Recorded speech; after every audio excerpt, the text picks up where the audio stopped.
विद्या, तुम तो भाग गई थी। वो बोली। भाग नहीं गई थी, बल्कि अपने ससुराल में थी। पर अब मैं वापस आ गई हूँ और मुझे मेरा होटल वापस चाहिए। उनके पूछे सवालों पर मैंने भी कड़ा रुख अख्तियार किया, क्योंकि यह समय की मांग थी। वे मुझे आश्चर्य से देख रहे कि मैं कहाँ से वापस आ गई। ये शायद इसलिए भी कि मैं जिंदा कैसे हूँ। मेरे माँ पापा शादी के लिए राजी नहीं थे, तो कुछ दिन दूर थी। पर अब जब मेरा भाई अकेला है, उसे मेरी ज़रूरत है, तो मैं वापस आ गई। मैंने जवाब दिया, पर तुम वापस आई कैसे? वापस नहीं आने चाहिए था, या जिंदा वापस नहीं आना चाहिए था? मेरे चुभते सवाल पर वे बुरी तरह हड़बड़ा गए। तुम लोगों ने क्या सोचा कि तुम माधवन भैया को पागल बनाकर सब कुछ हड़प लोगे? तो ऐसा कभी नहीं होगा। मेरे परिवार को मेरी ज़रूरत है, तो मैं क्या वापस ना आती? तुम लोगों ने क्या सोचा कि मेरे मम्मी पापा के जाने के बाद भैया को ऐसे टॉर्चर करके तुम ये होटल हथिया लोगे? तो ऐसा कभी नहीं होगा, कभी भी नहीं। ये लड़ाई अब मेरी लड़ाई है, जो मैं लड़ लूँगी। मैंने आक्रोश में भरकर कहा, तो वे अपने नीच हरकत पर उतर आए। तुम कुछ भी नहीं कर सकती हो, मुझे धमकाते बोले। मैं सब कुछ कर सकती हूँ। इस होटल के कागजों पर साइन हो चुके हैं। अब ये होटल हमारा है। उन्होंने साइन किए हुए कागज मुझे दिखाए। मैं नहीं मानती। अब हम कब्जा ले चुके। छुड़ा सकती हो तो छुड़ा लो। मैं अच्छे से जानती हूँ कि यह होटल बिना मेरे साइन के हुए तुम लोगों के नाम हो ही नहीं सकता। तो कल ही मैं कब्जा छुड़ा लूँगी। मैंने पूरी आत्मविश्वास से भर कर कहा, तो वे ज़बरदस्ती पर उतर आए। तो तुम भी साइन कर दो। राजी से नहीं तो ज़बरदस्ती से तो हम भी ले लेंगे। एक बात अच्छे से समझ लो कि मैं कभी साइन नहीं करूँगी, कभी नहीं। साइन तो हम तेरे करवा कर रहेंगे, सीधे से नहीं तो टेढ़े तरीके से, कहकर वे ज़बरदस्ती मेरे साइन लेते। कितने में वहाँ माधवन भैया आ गए, जिन्हें किसी ने यह सब बता दिया था कि विद्या लौट आई है। यह खबर सुनने के बाद वे घर पर नहीं रुक पाए और दौड़ते रेस्टोरेंट आ गए। विद्या, वे दूर से चिल्लाए, तू आ गई। वे मेरे गले लग गए और ज़ोर ज़ोर से रोने लगे। विद्या, तू कहाँ चल गया था? क्या तुझे मेरा याद नहीं आया? उनके करुण रुदन पर मेरे भी आंसू निकल आए थे। ऐसा लग रहा था कि विद्या ने नहीं, वो मेरे ही भाई हैं। इतना सब कुछ हो गया और तो नहीं आया। सब खत्म हो गया विद्या, सब खत्म हो गया। वे ज़ोर ज़ोर से विलाप कर रहे थे और साथ में मैं भी रो रही थी कि उनके मन में जमा गम पिघलने लगा। तू लौट आया, अब सब ठीक हो जाएगा। हाँ भैया, मैं लौट आई हूँ, अब सब ठीक हो जाएगा। वे मुझे विद्या समझ रहे थे, तो बाकियों का भी सवाल मन में उठा भी नहीं। उन्हें भी समझ नहीं आया कि क्या करें। अब तो मैं अकेली नहीं थी, माधवन भैया भी आ गए। तो उन लोगों को उस समय जाना पड़ा और मैं विद्या बनकर घर आ गई। सोचा तो यही था कि घर जाकर सच बता दूंगी, पर नहीं बता पाई। कैसे बताती? विद्या को देखो कितने खुश थे, वह खुशी धुल जाती। उनमें इतनी हिम्मत जो आ गई थी कि होटल पहुंच गए थे। हो सकता है जल्दी ठीक भी हो जाएं। मैंने उनका भ्रम बनने रहने दिया। इससे नुकसान किसी को नहीं था, बल्कि दोनों तरफ फ़ायदा ही था। उनको जीने की उम्मीद मिल रही थी और मुझे एक नई पहचान मिल रही थी। हम दोनों साथ रहकर होटल भी बचा सकते थे। जिस दिन माधवन पूरी तरह ठीक हो जाएंगे, मैं उन्हें सच बता दूंगी। सोचकर मैं उनके घर पर रहने लगी और अगले दिन से ही होटल का काम भी देखने लगी। हम होटल पर दवा छोड़ दें।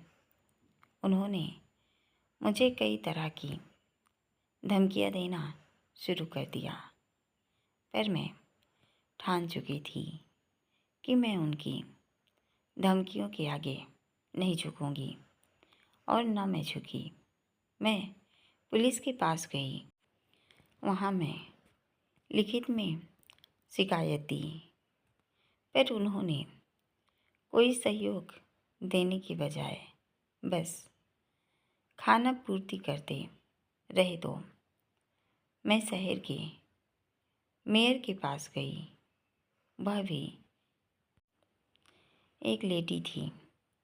मैंने उनसे अपनी समस्या बताई तो उन्होंने आश्वासन दिया कि मुझे बेवजह परेशान नहीं किया जाएगा और उन्होंने मेरा सहयोग भी किया। तो कुछ दिन के लिए वे लोग शांत हो गए। धीरे धीरे समय निकलने लगा। जब माधवन भैया से पहली बार मिली थी, उस समय उनकी मानसिक हालत बिल्कुल भी ठीक नहीं थी। यहाँ तक कि वह ढंग से खाना नहीं खाते थे। उनको इस चीज़ की भी चिंता नहीं थी कि कोई उनका होटल ले रहा है, कि उनके घर ले रहा है। वो पूरी तरह से निराशा और हताश थे, पर अब वे काफ़ी ठीक थे। मैंने उनका ट्रीटमेंट भी शुरू करवा दिया। होटल भी संभालने लगी। उनको पहले से ही पता था कि विद्या प्रेग्नेंट है और मैं भी प्रेग्नेंट थी, तो उनको इस पर ज़्यादा शक भी नहीं हुआ। पर यह पहचान मैं ज़्यादा दिन तक तो नहीं रख सकती थी। कभी ना कभी तो मैं उनके सामने उस रूप में भी आ जाती।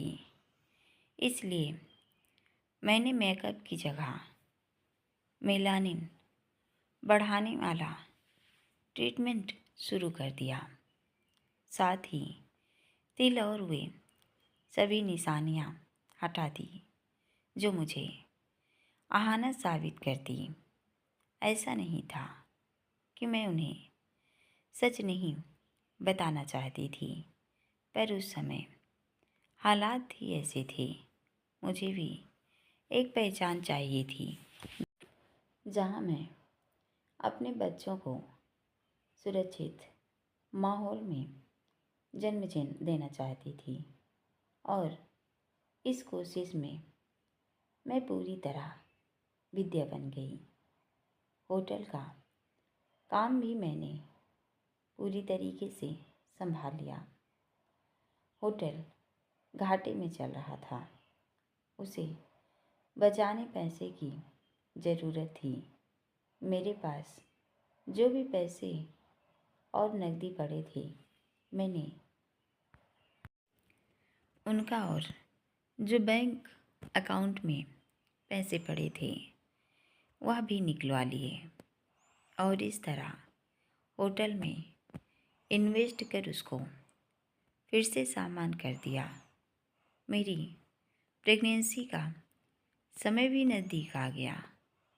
तब तक माधवन भैया काफ़ी हद तक ठीक हो चुके थे। जिस दिन मैंने मेरे बच्चों की पहली किलकारी सुनी, उस दिन मेरे सारे गम घुलकर खुशी में बदल गए। माधवन भैया भी बहुत ज़्यादा खुश थे। वे अक्सर वेदांत के बारे में पूछते और मैं उन्हें कह देती कि वो दुबई में हैं। उन्होंने बहुत बार कोशिश की कि मैं उन्हें वापस बुला लूं, पर मैं आज तक बस टालती रही हूँ। उसके बाद मेरे पास मौका था कि मैं सच बता देती, पर माधवन भैया कैसे रिएक्ट करेंगे सोचकर मैं नहीं बता पाई।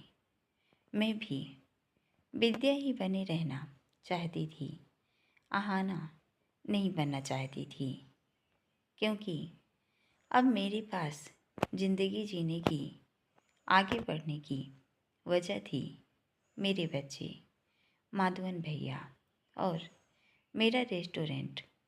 इस तरह मैं पूरी तरीके से विद्या बन चुकी थी।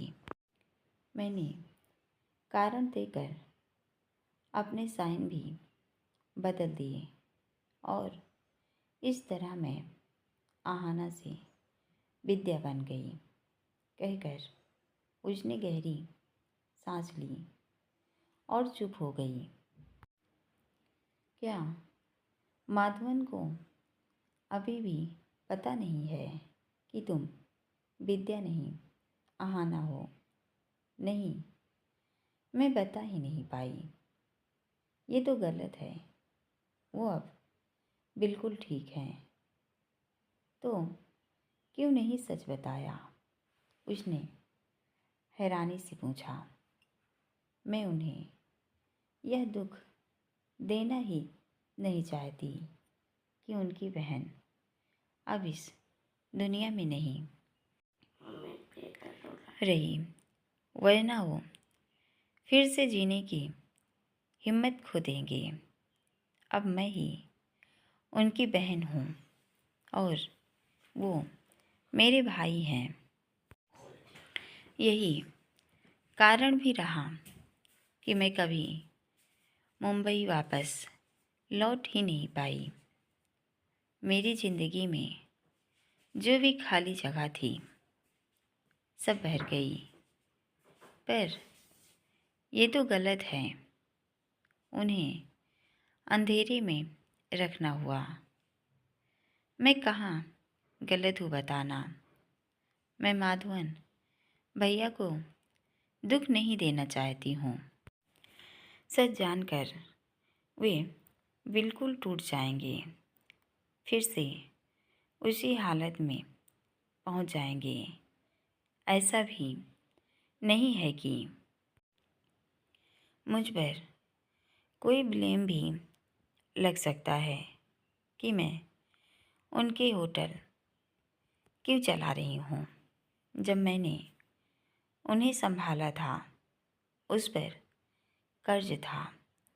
मैंने अपनी मेहनत से अपने पैसे लगाकर होटल फिर से खड़ा किया है, तो मुझे कोई गिल्ट भी नहीं कि मैं किसी और का होटल चला रही हूँ।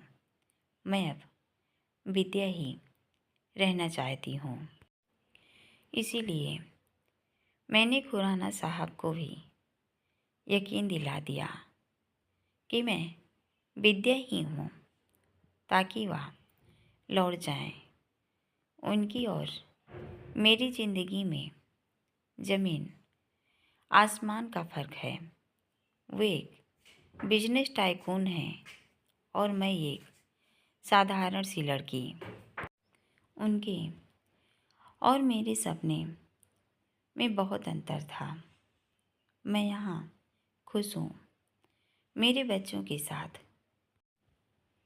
जिस दिन माधवन को सच पता चलेगा तब क्या होगा पता नहीं, तब देख लूँगी। सच बताऊँ तो मैं चाहती भी नहीं कि उन्हें पता चले, वरना मैं अपना भाई खो दूँगी। मुझे लगता है जैसे मेरा भाई वापस लौट आया है। तुम सच बता दोगी तो शायद ज़्यादा बेहतर है। क्या हो, प्यार और विश्वास रह जाएगा जो अभी है। माधवन के बारे में इतना सोच रही हो, सर के बारे में क्यों नहीं सोचती कि वो तुम्हें कितना प्यार करते हैं। मैं इस पर बात नहीं करना चाहती। मैं नहीं तो सर पूछेंगे, जवाब तो देने पड़ेंगे। हाँ, देखो आहाना, तुम्हारी ये लाइफ जर्नी बहुत मुश्किल भरी रही है, इससे किसी को इनकार नहीं है। मुझे तो बिल्कुल भी नहीं है। पहले सुंदरपुर से मुंबई में आकर अपनी पहचान बनाई। अविराज खुराना चाह कर भी कभी सामने से तुम्हारी मदद नहीं कर पाए, पर या यूँ कहें कि तुमने कभी उनका सहारा नहीं लिया। बहुत कम लोग यह कर पाते हैं, खासकर तुम्हारी उम्र में। मैंने उनसे सिर्फ शादी करने कहा था, जो हमेशा इनकार कर देते थे। लड़कियां अपना करियर बनाने या उनके फ्रेंड बनने मरी जाती हैं, पर उन्होंने कभी किसी को इम्पोर्टेंट नहीं दी। तुम्हें दी, पर तुमने उनकी बात मानने के बजाय उनसे वो सारे रूल्स तोड़वाए जो वो कभी नहीं तोड़ते थे। तुम लोगों के बीच गलतफहमी आई और तुमने बाहर आकर खुद को जिस तरह नई ज़िंदगी के लिए तैयार किया, उसके लिए तुम्हें सैल्यूट करने का मन करता है। तुम्हारी जगह कोई और लड़की होती तो यह जानने के बाद कि वह खुराना इंडस्ट्री के मालिक के बच्चों की माँ है, कभी भी मुंबई न छोड़ती। पर तुमने छोड़ा। आराम की ज़िंदगी छोड़कर तुमने संघर्ष चुना और अपने बच्चों को जन्म दिया, अपनी पहचान बना ली और हम यहाँ ना आते तो शायद आगे भी यही जिंदगी जीती रहती। तुम अलग हो, सबसे अलग। अब समझ आया क्यों प्रांजल कभी अपने गिल्ड से नहीं निकल पाया। और सर तुम्हारे लिए इतने पागल हुए, पर अब बहुत हो गया। तो क्या चाहते हैं? उसने सवालिया नज़र से उसे देखा। मैं चाहता हूँ तुम ये संघर्ष अब एक खूबसूरत शुरुआत पर ख़त्म हो। तुम मुंबई वापस चलो, अपना नहीं तो बच्चों का सोचो, जिन्हें माँ के साथ उनके पिता का प्यार भी मिलना चाहिए। क्या मेरे प्यार में कमी है? नहीं, कमी कोई नहीं है विक्रांत जी। जब मैं अपने सबसे कठिन समय में अकेले सरवाइव कर सकती हूँ, तो अब भी कर सकती हूँ। इससे मुझे इनकार नहीं, पर तुम्हें भी प्यार और परिवार की ज़रूरत है। मुझे तो ऐसा नहीं लगता ऐसे अकेले ज़िंदगी जी सकती हो, पर खुशी अपनों के बीच रहकर ही है। ये सिर्फ मेरे बच्चे हैं और मेरी खुशी सिर्फ इनमें ही है। क्या तुम्हें प्यार की ज़रूरत नहीं? नहीं, मुझे अब इसकी कोई हसरत नहीं। मुझे अब कोई नहीं चाहिए, कोई भी नहीं। उसने दृढ़ता से दोहराया। तुम भी सर से प्यार करती है, फिर भी मैं नहीं करती। मैं सब देख चुका हूँ। प्यार करती हो कि नहीं? अगर तुम सर को सज़ा देना चाहती हो, तो वो सिर्फ सर को नहीं होगी, बल्कि तुम्हारी भी होगी। तो क्यों चाहती हो ऐसा? वह उससे पूछ रहा था कि नर्स आ गई। पेशेंट की नींद खुल गई है, चाहो तो मिल सकते हो, नर्स ने बताया। तो दोनों उठकर उस रूम में आ जाते हैं।